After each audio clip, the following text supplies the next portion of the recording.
YouTube, once again, it's Kennard Vernon Stewart here on the podcast this afternoon for Vernon Speaks Sports Auburn. Man, we're finished with media days.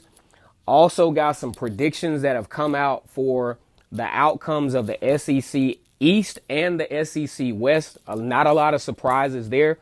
We're actually going to talk about those things in an upcoming video this week, more than likely tomorrow.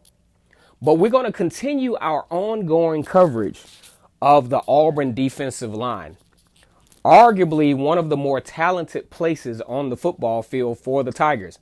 And it all begins with defensive coordinator Kevin Steele. Since his arrival at Auburn, he has not had a defense that has allowed more than 20 points per game. They do pretty well in most of the important statistical categories. Had a little bit of drop off in the stretch of 2018, where he probably allowed the most yards that he ever had during the stretch. Allowed about 28 points per game, a little over 400 yards per game, and then just couldn't get guys off the field. A lot of that due to inexperience in a lot of areas, especially in the secondary.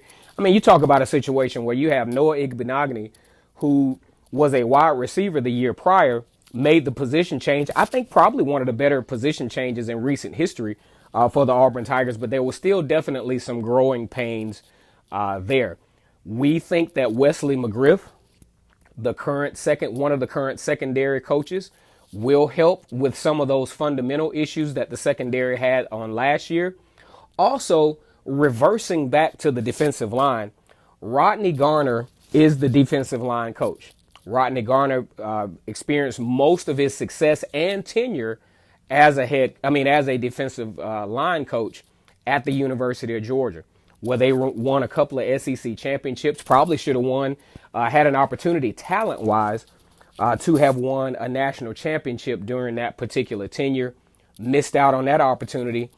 Rodney Garner comes back to Auburn, and during his time back, he has been able to coach some of the better defensive linemen in recent history for the Auburn Tigers, including Carl Lawson, D. Ford, guys like that.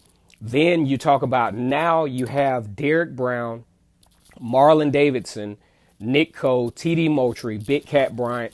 This team is definitely set up to have one of, if not the best, defensive lines in the country. We realize that in 2019, I don't think there's any question that these guys are going to be very, very talented, and they're going to be very, very effective. Derek Brown seems to have kind of chiseled up a little bit. Still should be around 305 pounds, maybe 310, but he looked a lot more athletic in the spring game this year. But what I'm really interested in is the recruiting efforts for Auburn in 2019. Some of the defensive linemen that the Tigers have coming in. I'm really impressed with Charles Moore. Really impressed with Jaren Handy. Really impressed with Derick Hall. The unique thing about those guys is they are all from Mississippi. Auburn did a very, very good job of expanding their recruiting efforts in 2019, maybe to set some precedents for the future. Also, even though he didn't stay, Cameron Kelly, cornerback out of Chesapeake, Virginia, did show Auburn's efforts of, moving outside of the Deep South. I think that's something that Auburn should do. I think that Auburn should really get a little bit more aggressive with capitalizing on some of these guys that, because really when you think about recruiting in the Deep South, Georgia, Alabama, LSU, Clemson, Texas A&M is starting to get a stronghold. It's just going to be hard for Auburn to just try to stay in the backyard. Auburn's going to have to get on the plane, on the airplane, and do some traveling and get some guys who, may be on the fence at Texas or maybe on the fence at, Southern Cal and things of that nature. Now, how is Auburn going to do this? Well, number one, they got to win. And a huge opportunity in Arlington, Texas, when they take on Oregon in AT&T Stadium on the big stage. College game day is going to be there. Okay, it's going to be the prime time game of that particular day. So Auburn having a good showing that particular day, I feel, could go a long way in their recruiting efforts in the future. And I think Gus Malzahn, as a college football coach, based on this year's recruiting class and based on what we're seeing already developing in 2020, kind of shows that he's learning the recruiting game. Now, in my opinion, as an offensive coordinator and as a play caller, there's no questioning his result. He's one of the best in the business. Always produces the result. People can, say all of the items about being a high school coach, blah, blah, blah, high school offense. A high school offense doesn't put up 44 points against Alabama almost seamlessly. 2013, putting up 34 points against Alabama. His offenses have been able to produce against some of the better defenses in the country as he is calling plays. Now, when we look at the future for the defensive line for Auburn, this is the one area, in my opinion, that I think Auburn is going to actually reload at this position. Not sure that, you'll be able to replace a guy like Derrick Brown, but at the same time, the athleticism of the guys that were recruited in the 2019 class are really, really second to none. If you look at the 2019 recruiting class, the defensive line position is position wise drove the recruiting class ranking for the Tigers. Okay. Because if you talk about Charles Moore, 96.9681, a 4-star recruit, almost, a couple of stars, a couple of points away from possibly being a 5-star recruit. This is a recruit that Auburn felt like they had to have, and a huge win for the Tigers on signing day. Also, Jaren Handy, his teammates are already talking about what a beast, quote unquote beast he is. As a matter of fact, he got some accolades from Marlon Davidson about what a great athlete he was and what kind of impactful player that he could be in the future. Also from Mississippi, you have Derick Hall. Now, I like Derick Hall because Derick Hall is a very athletic guy. He played wide receiver. If you look at his video footage, you see him at wide receiver, but you also see him in the interior line, and he knows how to find the football.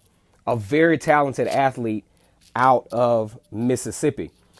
And then you go a little bit further down, still not much taper off. You have Colby Wooden. Colby Wooden, which is a guy from Archer High School. He's about 6'4".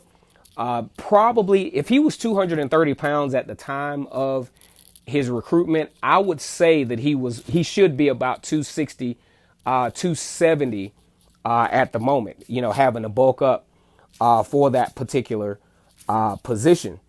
And I really think Auburn did a great job of setting themselves up. Already going to have one of the better defensive lines in the country this year.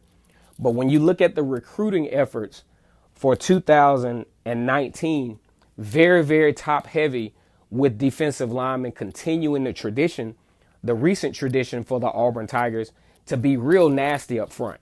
And I think that, that's something that's going to be very important because Auburn is going to actually lose a lot talent-wise at the defensive line, and you just don't want to have that big of a tape off.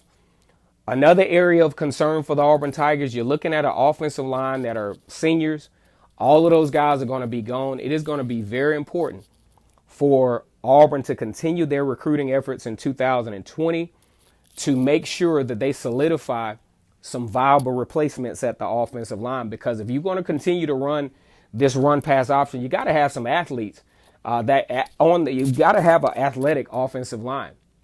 And I think that's something that Auburn is beginning to do.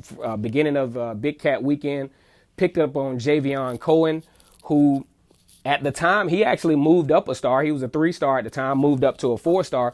But we're not even on the stars at this point.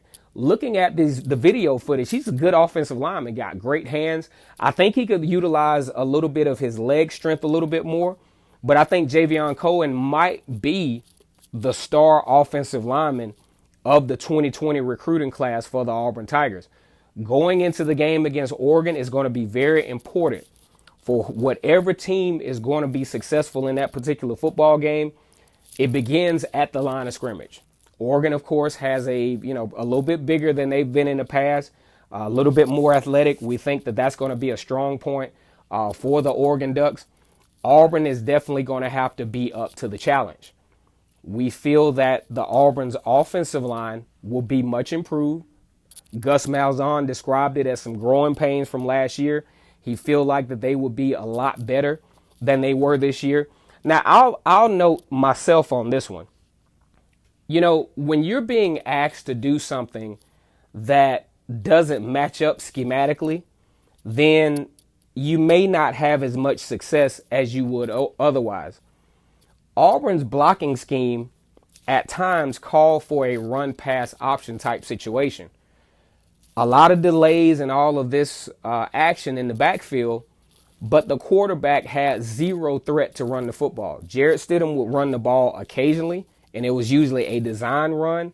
But as far as the fake to the running back, no threat. There was no imbalance. There was no threat. Even if Jarrett Stidham did run the ball, that's how defenses felt about Auburn last year. Even if Jarrett Stidham did run the ball, at the most, he'll get 3 meaningless yards. Definitely not a threat in third down situations, which we feel that Joey Gatewood would be. Well, at least that's my opinion. I think Joey Gatewood gives Auburn an upgrade play calling option wise in the red zone and in short downs situations. Because in several of the key games in the SEC last year, Jarrett Stidham just didn't pose a threat.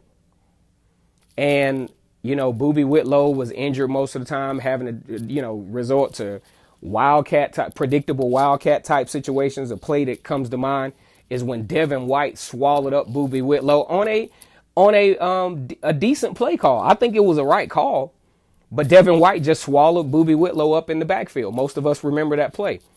So look out for this, guys. This is the defensive line preview. This is actually part 4 of the series on the defensive line. Look out for the recruits from 2019 to really, really make some noise in the future. Like I said, very talented. 3 of the guys from Mississippi. Picked up on Colby Wooden, who I think is very talented. He doesn't give up on the play. Very athletic. Very good kid from what I understand. And the future is definitely bright for the defensive line for the Auburn Tigers. There should not be any serious drop-off from 2019 to 2020. You will miss the talent of Derrick Brown, Marlon Davidson, coming into next year. But like I said before, with this recruiting class, keep an eye on it. With this 2019 recruiting class, Auburn should be able to reload at the defensive line position. Once again, it's Kennard Vernon Stewart here for the podcast on a hot Sunday afternoon. We're getting really close to fall camp and, of course, the big one against Oregon in the Advocare Classic. That game is going to be 7:30 Eastern Time, 6:30 Central.